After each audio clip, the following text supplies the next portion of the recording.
What you're about to hear is the kind of story that makes you put your phone down and stare at the wall. A woman buries her 3-year-old daughter alone while her sister throws a housewarming party on the exact same day. Her parents chose the party.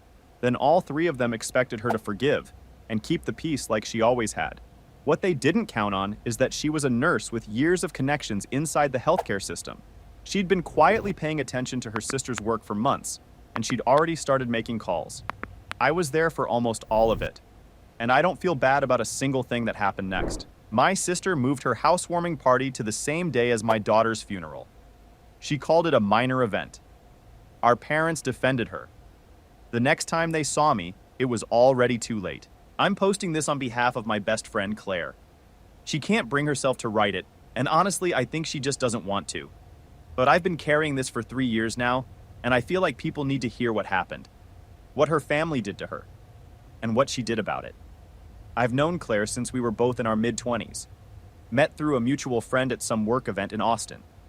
She's a nurse, the kind of person who genuinely shows up for everyone else's problems while quietly managing her own. She's not a dramatic person. She doesn't complain much. She's one of those people you could describe as steady without it sounding boring, because she's actually steady in the way that matters. When things get bad, she doesn't spiral, she just gets to work. She's also sharp in a way that kind of sneaks up on you. She doesn't announce it.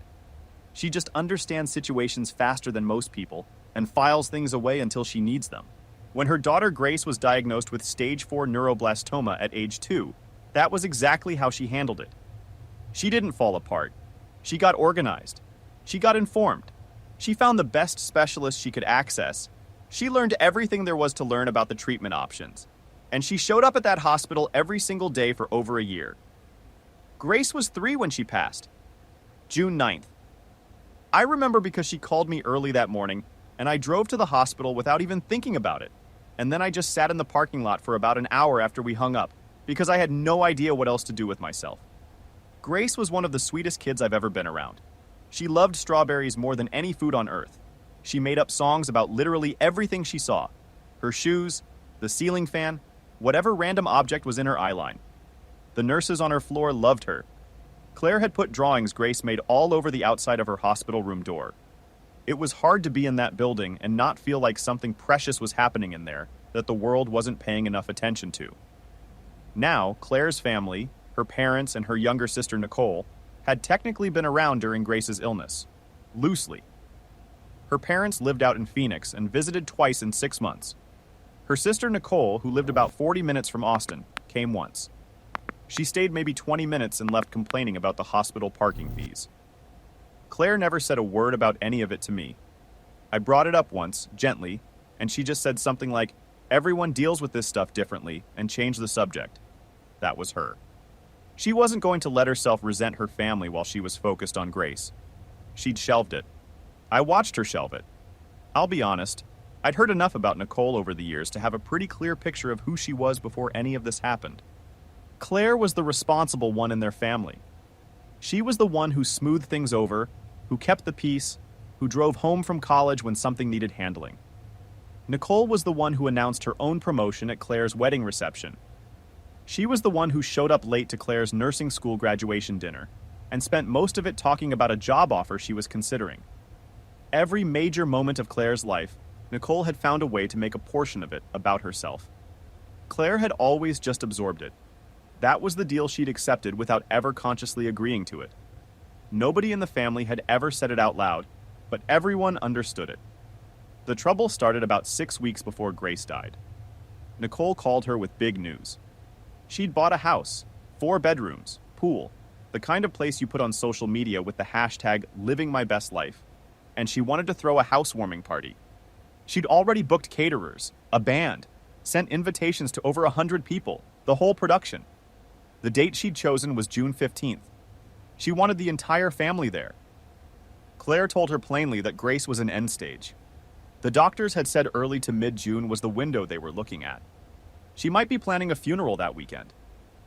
Nicole's response, "And I'm going to be as accurate as I can here, because Claire walked me through this call almost word for word, was that life goes on, she couldn't put everything on hold indefinitely, and the deposits were already paid. She suggested that Claire might actually need the distraction. She mentioned the tent rental deposit was non-refundable. Claire hung up, didn't say anything else. Grace died on June 9th, just after sunrise. Claire was holding her hand. She told me later that Grace opened her eyes one last time, smiled at her, whispered, "I love you, Mommy," and then the machine started screaming, and nurses rushed in, and everything after that was a blur. The funeral was set for June 15th, the earliest the funeral home could put everything together for a proper service. Claire called her parents that evening. Her mother's first response, the very first thing out of her mouth after the initial condolences, was to note that June 15th was the same day as Nicole's housewarming. Claire waited. She told me she genuinely waited for the part where her mother said, "Obviously we'll skip the party. Obviously we'll be there, obviously." That part didn't come. What came was, "Let me talk to your father and Nicole. We'll figure something out." What they figured out was to go to the party. Nicole called the night before the funeral. She said she couldn't change the date. Too many guests, the caterers were locked in, the tent rental was already gone, it would cost thousands to reschedule. She suggested Claire reach out to the funeral home, said that funerals were actually more flexible than most people realized, that her friend's mom had died last year, and they waited almost 3 weeks for the service. She said the funeral home could probably work something out if Claire just explained the situation to them. Claire asked her directly, "You want me to leave my daughter's body in refrigeration at the funeral home so you don't have to reschedule your party?" Nicole said she was being dramatic. Claire's dad called the next morning. He had the same talking points. "Nicole has worked so hard for this house. The tickets are already purchased. We can't physically be in 2 places at once. Grace wouldn't want everyone to put their lives on hold for her." He genuinely threw golf tournaments into the argument. Him and his golf tournaments. Her mom's book club. Both of them, like those were things that needed to be weighed against their granddaughter's funeral. Claire told him not to come. Told him to go enjoy the party. Hung up. I was there on June 15th. Julia, Claire's closest friend from the hospital, the charge nurse in the pediatric ICU, was there. Grace's dad, David, flew in from Seattle, which I'll give him credit for. A small handful of Claire's co-workers showed up. Grace's preschool teacher cried through the entire service and didn't even try to hold it together. That was it. Maybe 15 people total in a cemetery on a warm June afternoon, standing around a casket that was incomprehensibly small. The kind of small that makes your chest do something you don't have words for. Claire stood at that tiny white casket and delivered the eulogy she'd written at 3 a.m, with hands that were shaking so badly the paper was audibly rattling. She talked about Grace's laugh, the strawberry obsession, the made-up songs, the way she used to hold up whatever she was looking at, a rock, a spoon, her own sock, and describe it like she was giving a presentation. Her bravery through treatments that would make most adults quit. She didn't mention her family. Not once. She didn't have to. That evening, she went home and pulled up Nicole's social media. The housewarming photos were already everywhere. String lights over the pool. Tables loaded with food. People laughing and dancing on the lawn. Claire's parents were in multiple shots. Her dad with his arm around Nicole, both of them grinning big. Her mom and Nicole in a close hug, both of them teary-eyed with happiness. One caption, "So grateful to have my amazing mom here for the biggest day of my life. Nothing is better than family." Her dad had commented underneath, "So proud of my successful daughter. You've earned every bit of this happiness." That post was time-stamped 2 o'clock in the afternoon, right when Claire had been standing at Grace's graveside. She closed the laptop before she did something she'd regret. Then she sat on the floor of Grace's bedroom for a long time. Could have been an hour, could have been 3. She told me she genuinely had no idea. Surrounded by the toys and the drawings and the little strawberry-themed stuffed animal that Grace had slept with every night in the hospital. There was still a half-eaten pack of strawberry crackers on the nightstand that she hadn't been able to throw away yet. She didn't cry that night. She told me she'd gone past crying somewhere around the 4th hour of sitting there. She just got quiet and made a decision. Hold on, let me step in here because I need you to understand the full picture. For the listeners, this is me, not Claire talking. Nicole knew Grace was dying. She'd visited once in 6 months and left early over a parking fee. Then she told her grieving sister the funeral was more flexible than you think. That's not oblivious. That's Princess Housewarming deciding her pool party and granite countertops outranked a 3-year-old in a white casket. And the parents, who hadn't managed more than 2 visits while their granddaughter was dying, chose the catering. Just so we're all clear on exactly who these people are before the next part, Claire blocked all 3 of them and didn't respond to anyone for over a week. Her mother eventually got through on a different line. The conversation went exactly how you'd expect. Her mother called it a disagreement about scheduling. She said Nicole had felt overshadowed. She said Claire had always had a flair for drama, even as a kid, always making things into a bigger deal than they needed to be. She said the family needed to heal together. Claire said don't call this number again. Then she blocked it too. What she did next, I found out in pieces over the following few weeks. She'd call me or we'd grab coffee and she'd fill me in. She was different after the funeral. Quieter, but not in a falling apart way. More like someone who'd made a decision and was in the middle of executing it. I noticed she had a legal pad with a lot of writing on it when we met at her place once. She closed it when I sat down and didn't bring it up. See, Nicole wasn't just a successful pharmaceutical sales rep. She was her company's top performer 3 years running, pulling in bonuses that made Claire's nursing salary look like a rounding error. She drove a luxury car, wore the designer clothes, maintained the image aggressively and publicly, and she had just bought an $800,000 house. All of it, it turned out, was built on fraud. Months earlier, during one of Grace's hospital stays, sometime around February, Claire thought, or maybe January. Actually, she said she could never remember exactly which stay. She had overheard 2 doctors in the hallway talking about a pharmaceutical sales rep who'd been pressuring them to prescribe higher doses of a pain medication than the clinical guidelines recommended. They mentioned the rep by name. Nicole. Claire had filed it away at the time as something she couldn't deal with while her kid was dying. Her sister was aggressive in how she sold, sure, but criminal? She'd given her the benefit of the doubt. After the funeral, she was done giving anyone anything. She spent the next 3 weeks quietly pulling on threads. No confrontations, nothing that would raise a flag. She had years of relationships built up inside the healthcare system, and she knew how to ask questions in a way that didn't look like anything. She called people she trusted, doctors she'd worked alongside, administrators she'd built rapport with over years of shifts, people who knew the system the way she did. She framed everything as casual curiosity, professional concern, routine follow-up. Nobody thought twice about it. What she found was worse than she'd expected. Nicole had been offering kickbacks to doctors, disguised as consulting fees and speaking honorariums. She'd been falsifying her prescription data to hit her sales quotas. And most damning, she'd been pushing off-label use of a pain medication that had serious documented cardiac side effects, a practice that Claire could tie to at least 2 patient deaths through the hospital records. The thing that really got Claire, she told me, was how stupid Nicole had been about documenting all of it herself. She'd complained about stupid rules in emails from her personal account, joked about doctors being easy money in texts, the kind of trail that you'd think a person would know not to leave. Actually, back up, I should mention that Claire also found a recorded phone call where Nicole pushed a physician to prescribe double the recommended dose to a patient who had already flagged cardiac concerns. That one was the worst of it. That one is what made everything that followed feel, at least to me, a lot less like revenge and a lot more like something that needed to happen regardless. Pause for a second. This is still me, not Claire. She spent the weeks after her daughter's funeral quietly building a federal case against her sister, while still grieving, while still going into every shift at the clinic. Most people in that position aren't functional at all. They're barely moving through the day. Claire was cross-referencing medical records and documenting kickback schemes. That's not emotion.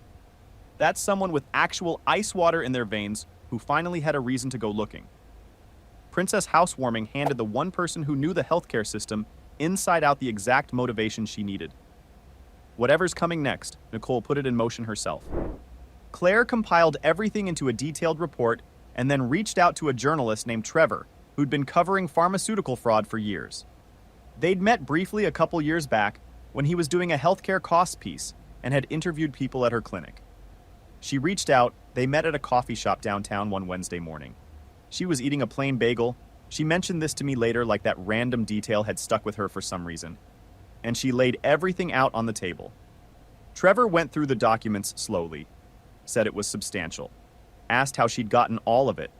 She said she was a nurse and she paid attention. He asked whether she understood that this would likely mean criminal charges, that it would probably end her sister's career entirely. She told him what Nicole had called Grace's funeral, a minor event she could work around if necessary. Those exact words. Trevor said he'd verify everything independently and run the story if it checked out. Said it might take a few weeks. That was all she asked. 2.5 weeks later, he called. He'd confirmed everything. The pharmaceutical board had been notified and had already opened an investigation. Federal prosecutors were looking at the case. He told her the story was publishing tomorrow, and her sister was about to have a very bad day. Claire drove to the cemetery after she hung up. Sat by Grace's headstone for a while. Told her the first domino was down. The article published on a Thursday morning. Front page on the Austin Chronicle online edition. Top pharmaceutical sales rep accused of fraud, kickbacks, and endangering patients. Nicole's name was right there in the first paragraph. Her photo, pulled from her own social media profiles, the same ones she'd been posting party photos on, ran alongside it. By noon, Nicole had deleted every account she had. By afternoon, news vans were sitting in front of the housewarming house. By evening, her company had issued a statement announcing her immediate termination and full cooperation with all ongoing investigations. One of the fastest corporate separations I've ever heard of, honestly. Okay, stop. Take a breath. She went from standing at her daughter's grave to watching news vans park outside her sister's dream house in under 6 weeks. The fraud was real. Trevor independently verified every piece of it. The patient harm was real. The victims existed long before Claire made a single call. She didn't invent anything. But the timing, the precision, pulling it all together in the middle of the worst grief most people ever experience, that's not luck or coincidence. That's someone who decided to be 3 moves ahead of everyone who assumed she'd just absorb it. Nicole threw a housewarming party. Claire threw a federal investigation back. Claire wasn't done. Her parents had spent a lifetime enabling Nicole, and she felt like they hadn't escaped what they'd done either. Her father was a retired accountant, proud of managing his own investment portfolio, proud of the returns he generated. He used the same password for everything. She'd watched him log into accounts over the years, and it was always the same combination, never changed it once. She wasn't going to steal from him. She wasn't going to do anything criminal. But she could create a significant amount of chaos in his financial life without touching a cent of his money. She set up a few email addresses that looked like they could be from legitimate financial institutions and started sending him urgent-looking correspondence. Suspicious activity on his accounts, required documentation for investments that didn't exist, security updates needed immediately. She knew her father. He'd panic. He'd call his brokerage at odd hours demanding answers to questions about problems that weren't actually there. He'd move money around, freeze accounts, make impulsive decisions. He'd create the chaos himself. Within a week, he was calling Nicole in full meltdown. Nicole posted about it on social media. My dad thinks his accounts are compromised, spent 2 hours on the phone with him. Why are old people so bad with technology?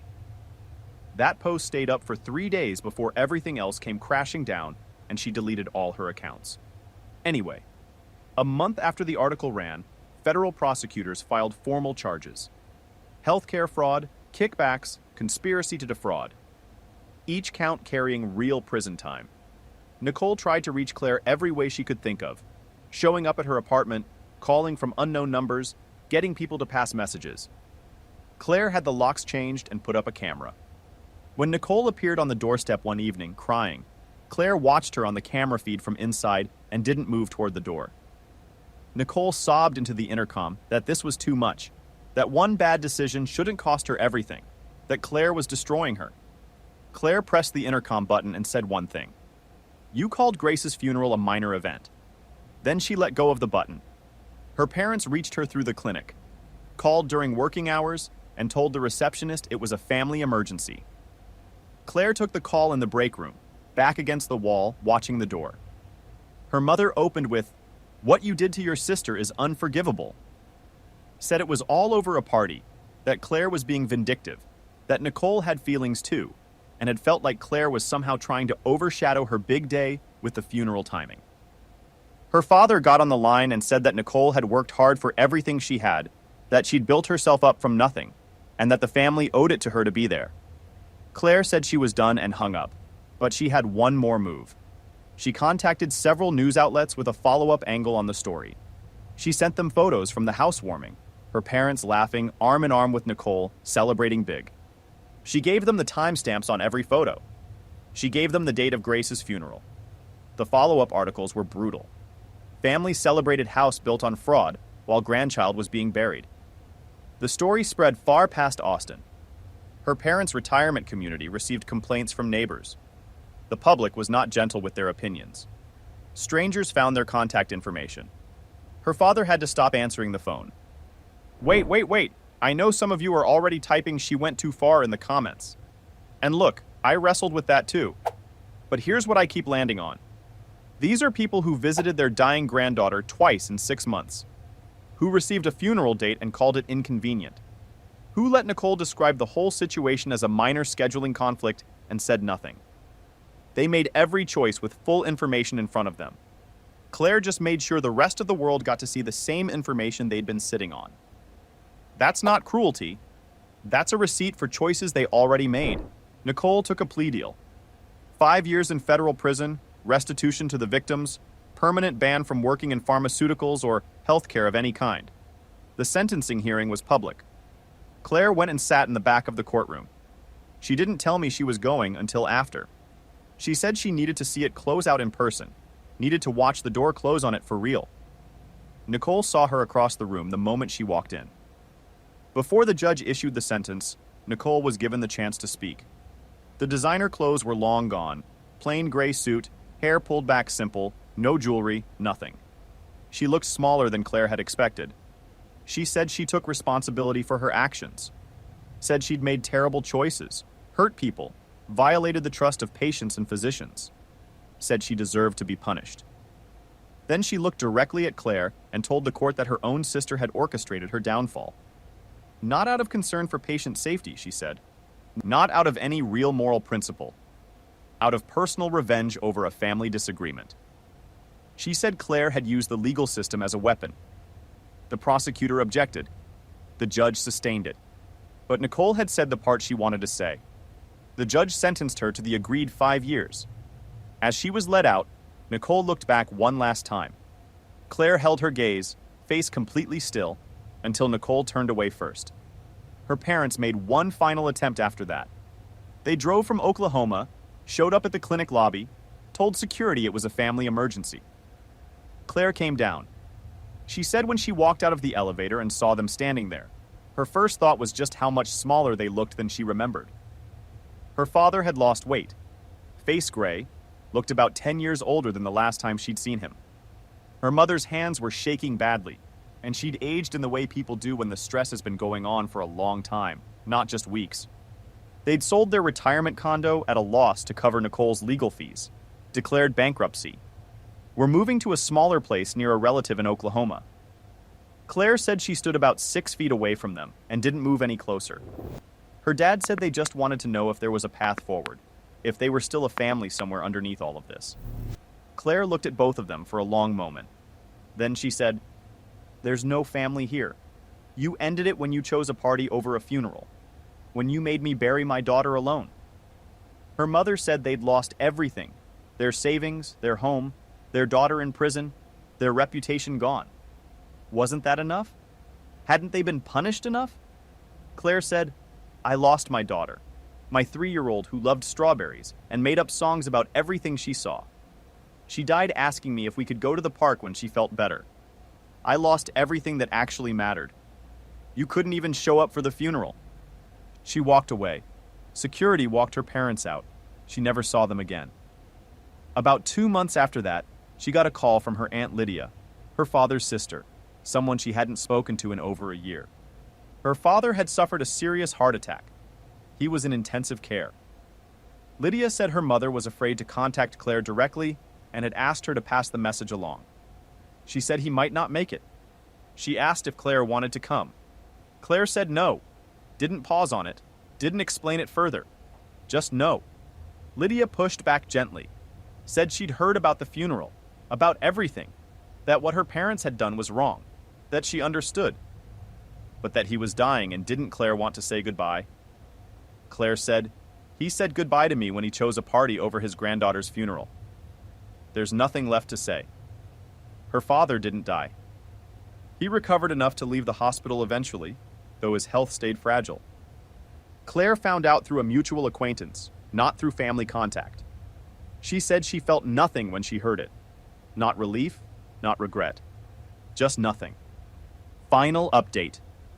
About 6 months after Nicole went in, Claire received a letter from her, forwarded through the prison, already screened by the time it arrived. She almost didn't open it. She told me she held it over the trash can for a good 30 seconds before curiosity won. The handwriting was messy, not like Nicole's usual perfect script. She said she wasn't asking for forgiveness. Said she probably didn't deserve it and knew that. But she said Claire had gone beyond what was just.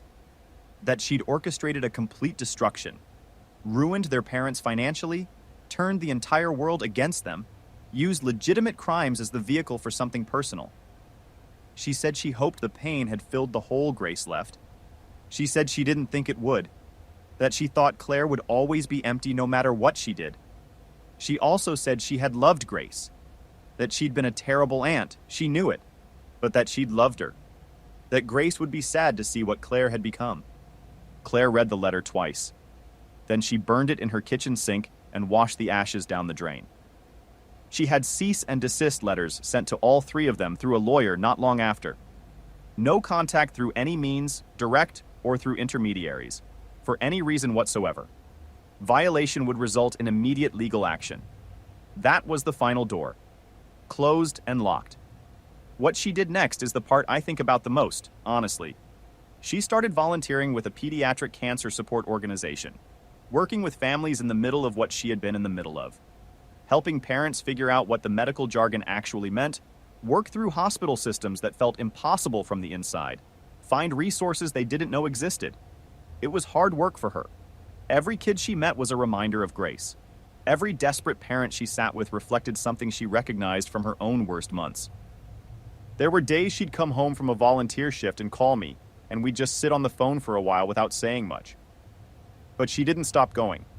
She told me once that it was the first thing that felt like it meant something real after everything else. Not healing, she said. She was careful not to call it that. Just meaningful in a way that the revenge never actually was, even when the revenge was working exactly as planned. I watched her sit with a young mother one evening, maybe 25, her son in end-stage leukemia. The woman asked her how you survive watching your child die. Claire said, "You just do it, one moment at a time. You're there. You hold his hand. You tell him you love him. You make every second count." The woman asked, "What comes after? How do you survive it?" Claire was quiet for a second. Then she said, "You survive by choosing to. Every day you wake up and choose to keep going. Some days that's genuinely all you can do. Other days you can do more. But it starts with the choice." She still has Grace's drawings on her refrigerator. All of them. Same ones. Nicole served 3 years before parole. Claire found out through a news alert she'd set up. She didn't contact her, didn't attend the release. As far as she's concerned, Nicole is a stranger, connected to her by DNA and by a history she's done carrying. Her parents are still out in Oklahoma somewhere. Her father's health stayed fragile after his heart issues. She doesn't ask around for updates anymore. None of it is her business now. She visits Grace's grave every June 9th, always brings strawberries. She told me that on the 2nd anniversary, she sat out there for almost 3 hours just talking out loud to the headstone, telling Grace about everything that had happened, what she'd done, what it cost, what it felt like. She said she told her she was sorry if she'd become someone Grace would have been sad to see, but that she wasn't sure she'd had a better choice available, that she'd needed something to hold on to, and making them understand had been the only thing she could hold on to for a long time. She told me once, maybe 2 years after everything settled, that she doesn't regret it, that they deserved exactly what happened. But, she said, and there was a but, she said the revenge didn't fill anything. It gave her something to focus on when the grief would have swallowed her whole. It was a direction when she had nothing else. But once it was done, the grief was still there, just different, quieter, a different shape than before, not gone. I think about those party photo timestamps more than I probably should. 2 p.m., June 15th. Nothing is better than family. I don't know what it says about me that I still can't look at that caption without feeling something shift in my chest. But I know exactly what it says about them. What Claire did wasn't crazy. It wasn't vindictive. Not really. It was the only language they'd ever shown any sign of understanding. Look, I'm not going to tell you whether she went too far. That's not a clean answer, and I won't pretend it is. What I'll say, her sister built an $800,000 house on fraud that got real people killed. Her parents watched their granddaughter die from a distance, then posted, "Nothing is better than family next to a pool." They expected forgiveness. They got consequences. And if you've ever been the person in your family that everyone assumes will just absorb it and move on, you already know exactly why she didn't. Drop your take in the comments. I want to hear where you land. And if you're not subscribed, hit that button so you don't miss what's next.